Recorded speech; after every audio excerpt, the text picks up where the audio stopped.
Hey everyone, and welcome to Developer Tea. My name is Jonathan Cottrell, and today I'm going to be answering a question from listener Sean. Sean is in the Slack group that we've started at spec.fm/Slack. You can join for free. It will always be free for anyone who joins that Slack channel. We have nearly 2,000 members in Slack now. It's pretty awesome. You should come and join us. Sean asks about finding good code. But before I read Sean's question, I want to thank today's sponsor, Hired.com. If you are a designer or a developer and you are looking for a job, Hired.com is a fantastic place to start that journey. You can go and check it out at Hired.com. Later on, we'll talk about a little bit of an incentive for people who aren't looking for jobs, but may know someone who is. So stick around for that. We'll talk about Hired a little bit more later. But first, I want to talk about Sean's question. I'm going to read it directly how Sean asked it to me in Slack. He said, "Do you know where I can view other people's well-written code? I've done so much reading to try to learn some code, and I've tried building my own things, but being self-taught, I feel like I'm teaching myself poor practices. Essentially, I'm looking for something similar to Fat's article on Medium's CSS. Should I scour popular GitHub repos?" Sean, I think this is a great question. I'm very glad you asked it, and I think a lot of people are going to get a lot of value out of what you have asked, and I hope it starts some good conversation around where good code can be found. So I want to dive right in to answer this question, but first I need to start out with kind of a caveat. We need to start with a definition of what well-written actually means, because when we say well-written code, we typically mean code that is written by people or companies who are well known. However, the truth may be very different. These companies can and many times have written code that contains oversights that cost that company or that person millions of dollars in time and a lot of long nights and weekends for developers to fix the problem. Sometimes it actually costs material resources, and that's just not a good situation to be in. So I wouldn't consider that good code, even though sometimes we assume that because it was written by a big company or because it was written by somebody who is known in the development community, that it is inherently good code, and that's not necessarily true. So what constitutes good code? Well, perhaps it's code that supports services, products, or other projects that have been successful for a long time. But most of the time as developers, good code means writing code that is maintainable, writing code that is readable and flexible to future change, and doing so without going way over budget. This is only a common definition, though. So for any given person, good code could easily be seen as something different entirely from this. So keep that in mind as you go and look for this, that your definition of what good code is may be a little bit different from somebody else's definition of what good code is, which means that it's a little bit difficult to search by just saying good code. You may have to determine what kinds of qualities you are looking for in code that make it good to you, and then search for that. So that's kind of a prerequisite to this conversation about finding good code on the internet. So let's dive into some recommendations for you and for anyone who is listening to this episode, Sean. For the sake of this discussion, I will assume that you mean that good code is part of a relatively successful piece of software that is used by a significant number of people and that is still updated regularly. This often fits the definition of code we want to write as developers. So I'm assuming that you're looking for code that you would consider the style and maybe the maintainability that you aspire to accomplish in your own code. So unsurprisingly, Sean, you have to first determine what those projects are. Determine the projects that you say are successful. Determine the ones that you want to emulate the success of those projects in your own projects. That's kind of the first step. Start by finding where the community exists for the language that you are wanting to research.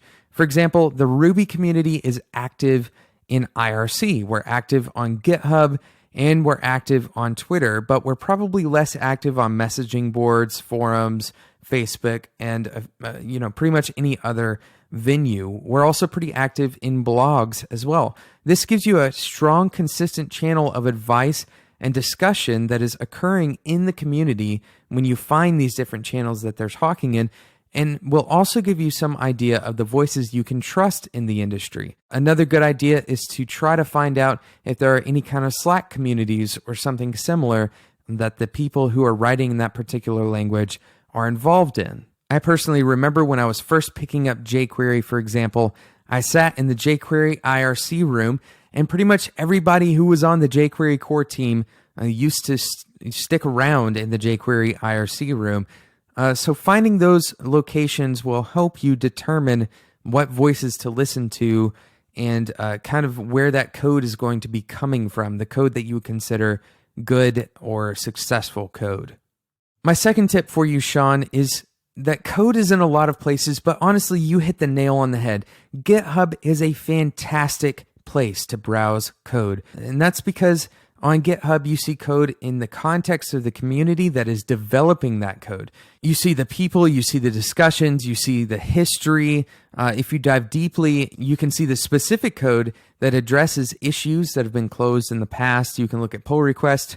You can learn common patterns of developers working on major platforms, including just about every major tech company on the planet, excluding Apple. Apple has not gotten involved on GitHub, but Microsoft, Facebook, Twitter, pretty much any company you can imagine. NASA is on GitHub. Google is on GitHub. In fact, Google has over 32 pages worth of projects on GitHub. That's not 32 projects. That's 32 pages of projects. Hundreds and hundreds of projects that Google is a part of on GitHub. So I do recommend looking at GitHub. Of course, it is necessary for you to weed out the things that aren't necessarily going to be good code. But part of that, it comes from actually learning what it means to write good code, learning what it means to write maintainable code. That is an entirely different process from where to look. And we'll cover that in other episodes. And in fact, we talked about similar things in past episodes, but there's just simply not enough time to talk about how to determine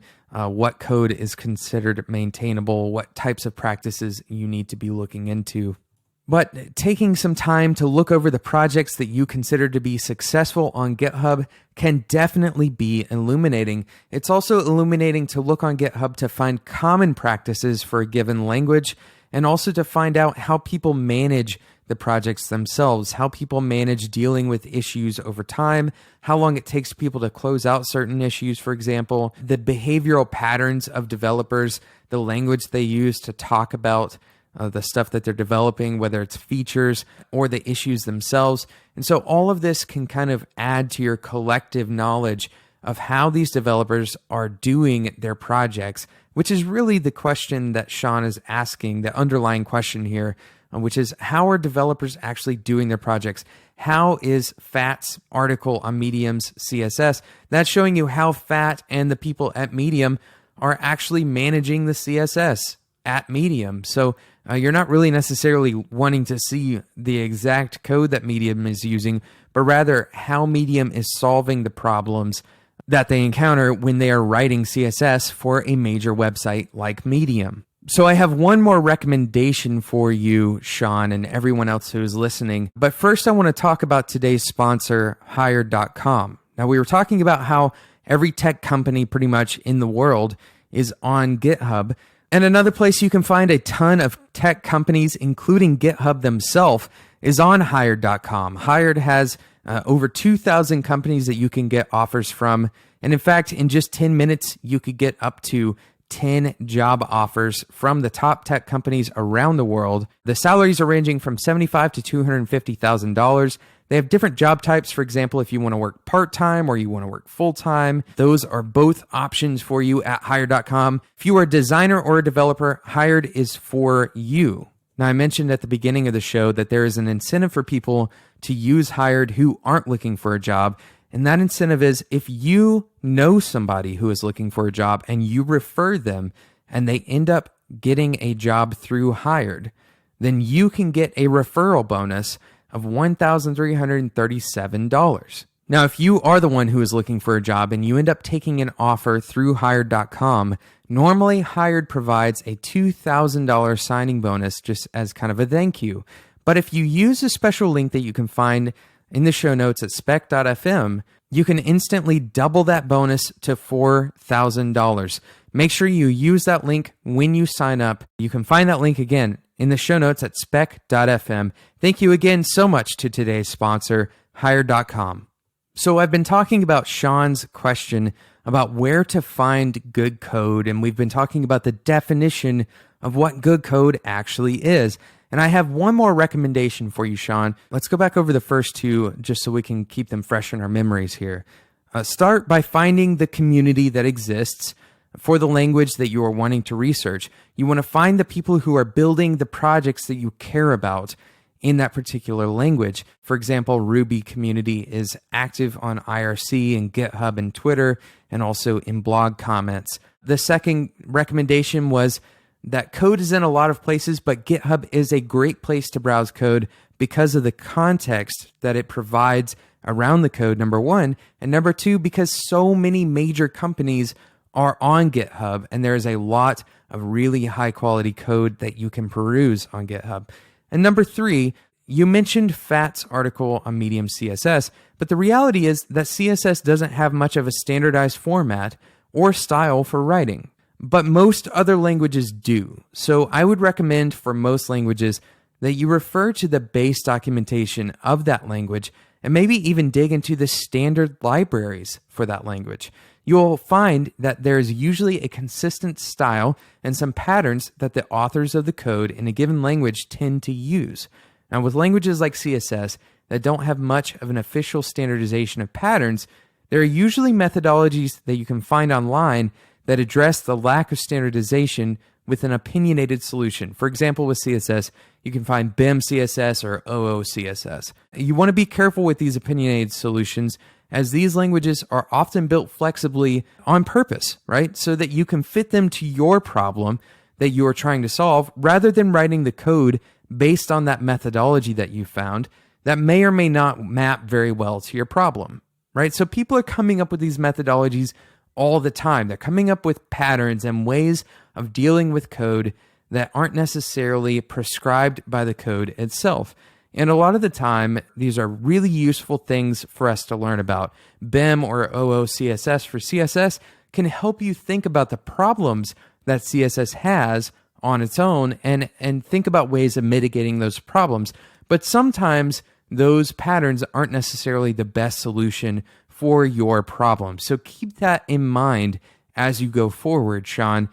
Keep everything in context and realize that most solutions are just another way of saying opinion. A lot of solutions in computer science end up being opinion. And it's good to formulate your own opinions and to learn why other people have their opinions. There are so many different ways to write CSS, for example. I mean, there are so many different ways to write CSS because the language is incredibly flexible. You can contrast this with something like Python, where the community basically believes that there's only one way to solve a given problem. So stay aware of those opinions, stay aware of the community guidelines and the common practices in a given language. Make sure that you are finding where that community is active online. And of course, GitHub is, just as you asked, Sean, and just as you expected, GitHub is absolutely a fantastic place to find the context around the code that you are looking at. Thank you so much, Sean, for sending in this question. And thank you so much, Sean, for being in the Slack channel for Spec. If you would like to join Sean and the other 1,900 people or so who are in our Slack channel, you can join us by going to spec.fm/Slack. It's free for you. All you have to do is enter your email, and we'll send you an invite directly to come and join our Slack channel. I wanted to mention to everyone who may or may not be in the area that I will be at SassConf. I was at CSS DevConf last week at the time that I'm recording this, and I'm going to be at SassConf from November 11th to November 14th. I'll include a link in the show notes for you to go and pick up a ticket if you're interested in joining me at SassConf. I will also be speaking at Sass Summit, which is actually an online conference. If you are interested in Sass, you should definitely check it out, and I will include a link in the show notes for that as well. Thank you so much for listening to today's episode, and thank you to today's sponsor, Hired.com. Hired is a great place for you if you are looking for a job as a designer or a developer, or, as we mentioned before, if you know someone else who is. you can get a referral bonus if you refer someone and they end up getting a job through Hired. Now, you're going to want to go and check it out through the special link in the show notes that you can find at spec.fm, because that doubles the signing bonus if you end up getting hired through Hired.com. Thank you so much again to Hired.com, and thank you to you for listening to Developer Tea. Make sure you go and subscribe to Developer Tea in whatever podcasting app that you use. And until next time, enjoy your tea.